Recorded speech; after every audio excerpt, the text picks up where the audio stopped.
If you have been following the stories around Rooster Teeth in the past few years, the writing has been on the wall for a long time. And as of today, the 6th of March 2024, the parent company Warner Bros. Discovery has finally shut down Rooster Teeth's operations. And if we can trust the story on Variety.com, this comes after unsuccessful attempts to sell the unprofitable fandom, gaming and comedy entertainment division, which indicates they've already tried to sell it in the past. So again, even for the internals, the writing has been on the wall for quite a long time. However, Jordan Levine, and now Levine, I always struggle with his name, announced the shutdown of the Austin-based Rooster Teeth at an all-hands meeting on Wednesday, so today, and in a memo distributed to staff, which kind of indicates, because a lot of people on Twitter are already like, well, I'm out of a job. I'm literally unemployed right now. And so this indicates that these people quite literally found out today that they lost their job, which is effective immediately. Which is, I mean, dude, this is so typical and in line and on brand with everything that Rooster Teeth has been doing in the past years, in my personal opinion. So people are talking about this on Twitter. So like Rooster Teeth staff were told they were shutting down only like a few hours before the fact. That's so effed up, man. And most of them still found out by tweets. Some found out via social media. And stuff like this is just so unfair to these employees, right? Because obviously they've dedicated so much to your company. Those are the people who actually made your company what it is, really. And now it basically means that 150 full-time employees, dozens of contractors and content creators will all lose their jobs. And it's just that kind of lack of respect for their employees that makes this journey, this downfall of this company called Rooster Teeth, really consistent till the very last day. They could have given people a little bit more lead time and said, hey, you know, maybe there's a month to go. Please keep this under wraps. Maybe sign an NDA. Don't talk about it, but prepare to find a new job. Maybe have a look around. And now these people from one day to the next seem to be out of work. So I really feel for these employees. It really, really sucks. Apparently, Warner Discovery is currently in talks to sell the rights to popular Rooster Teeth intellectual properties like RWBY, Red vs. Blue, Genlock, and even their Roost podcast network, which for now, by the way, will continue to operate. My God, and I don't envy those guys who have to keep up the smiles and the jokes, keep making funny podcasts, because that's their job in the shadow of everything around them falling apart. But obviously this raises loads of questions around Rooster Teeth and the future of their beloved brands like Funhaus, for example, right? Like, where are they going to go? Are they going to be just shut down, or are they going to be able to sustain themselves separately, disconnected from Rooster Teeth? Because these kinds of brands, they feel separated anyway, right? They feel like their own entities, and they could, I think, probably continue to exist on their own. So at this point, we don't know, right? Rooster Teeth has not given us any hints towards what's going to happen with brands like that. And to be honest, it feels like they don't have control over that anyway. At this point, Warner Discovery is pulling the shots. And I think for them, it's just a numbers game. Okay, they are not emotionally attached and say, oh, well, you know, a lot of people have really great memories and are very supportive of Funhaus. We really should sustain that brand. It's like, no, is it profitable? And if it is, how profitable is it? Is it worth keeping? Yes or no? So from Warner Discovery's point of view, that's how they're going to determine whether these brands will live on or not. Also, over on our Discord, people are already saying, like, what about the last season of Red vs. Blue? That we've been promised. And Rooster Teeth has a memo. They've written a long, lengthy memo, and I'll link this Variety story down in the description. You can read it yourself. But at the bottom of this memo, they actually have a few words about this. And it says here, to our final season, though not intentional, it's only appropriate that our last season of Red vs. Blue coincides with us navigating this closure together. Our legacy is not just a collection of content, but a history of pixels burned into our screens, minds, and hearts. Rooster Teeth has made an indelible mark on the media industry, and we should be proud that the countless ways we pioneered. It's like, okay, so what about the last season, right? They put this paragraph down in the bottom of their memo, but just say, we are going to finish Red vs. Blue the last season, or we're not. So we, even on that regard, we don't know what's going to happen. Same with RWBY. What's going to happen with RWBY? I mean, we know that Warner Discovery is trying to sell it, but we don't know whether it's ever going to be finished or if it's sold off. And if it is sold off, what's going to happen with it? Because keep in mind, a show like RWBY, it totally depends on having the assets and the machines and the animators that are really familiar with that brand. If you sell that property off to another company that's really unrelated, it's a tricky thing, you know, to find animators, to find the assets, to actually continue a show like that. So it's possible that if they find a buyer, they will just take the existing episodes that they have and sell it to, I don't know, Netflix and Crunchyroll and make money by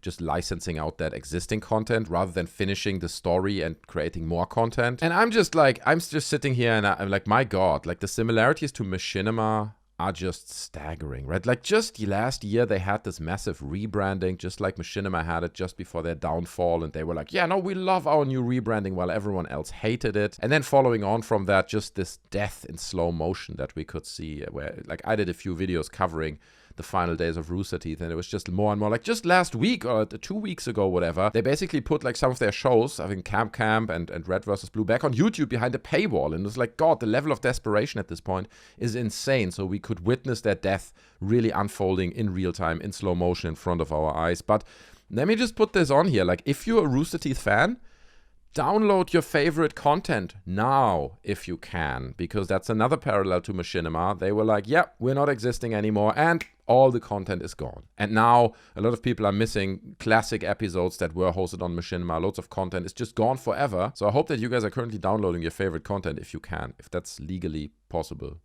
But let's look at some reactions, okay? Obviously, ex-employees and other people who have been involved with the company are responding to this happening. Here, for example, we have James Willems, and he says, back for one day to say, I love the Funhaus team very much, and all of you should support them as much as you can. Which is really a fair point, because a lot of these people worked so hard on this content, and they tried so hard to make this happen. And then they get treated like that by the company and find out last minute that they all just lost their job. It's really, really despicable and disastrous for these people. Here we have Lauren Sontag saying, mixed feeling about this for sure. My time at Rooster Teeth was one of the worst of my life.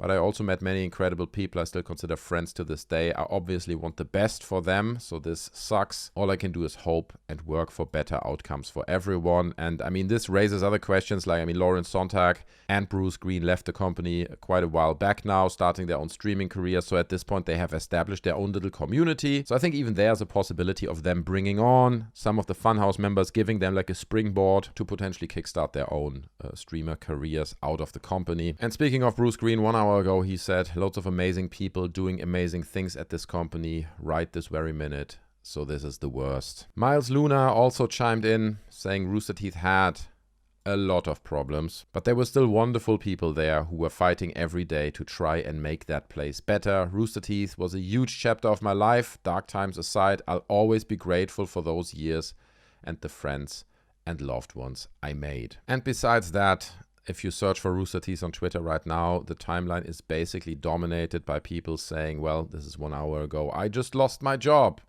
So it feels appropriate to post this again. If you need an animator who has experience, please, I'm your guy. Hi, along with everyone at Rooster Teeth, have just lost our jobs. I have over a decade experience. If you're looking for an editorial assistant, please reach out. There are so many people out there who are currently just trying to find a new job, okay? Because this really impacts a lot of lives in a very, very negative way, and it really sucks for those people. And let me just say one thing to kind of conclude this whole Rooster Teeth timeline. I don't think that people on the top, like Geoff Ramsey and so on, ever had any negative intentions for all of these people. I believe that those guys felt responsible for their employees. And I mean, a while back, Rooster Teeth laid off 50 people, and Geoff Ramsey spoke about that in a quite touching speech. So I believe that these people really cared. It may have not looked like it from the outside, but I believe these guys really cared, and it is as devastating for them as it may be for some of their employees. I just want to make this clear that I'm not here to dance on the grave of Rooster Teeth. I never wanted this company to go the way they went, but I think along the road, loads of negative decisions were made that ultimately led to where we are today. And it's sad. It is genuinely sad. I think even this finally happened and loads of people saw it coming a mile away. It is still a shock moment for many. Somewhere deep inside, even I had the hope that this company will turn around and that something will happen that ultimately in a few years' time brings them back to former glory with new franchises like Dog Bark and so on. It always felt like, well, there's still like this shimmer of hope somewhere on the horizon that this company may come back, may turn this around, and the idea that they just shut down and go away, of course, was feasible, but now that it happened, it still feels like a moment of shock. And yeah, I don't know, I think a lot of people have to digest this first, including myself. So here we are. This is the end of Rooster Teeth officially. I will keep covering this story, okay? If we find out what happens to franchises like RWBY, like Red vs. Blue, what's the future of Funhaus and so on. If news like that comes out from Warner Discovery, then I will cover it on this channel. So stay tuned, subscribe, Thanks, guys, for being part of this journey together with me. Leave your thoughts, maybe your favorite memories about Rooster Teeth down in the comment section below. I would love to read them. Thanks for watching, and I see you in another one. Take care of yourselves. I'm out. Bye.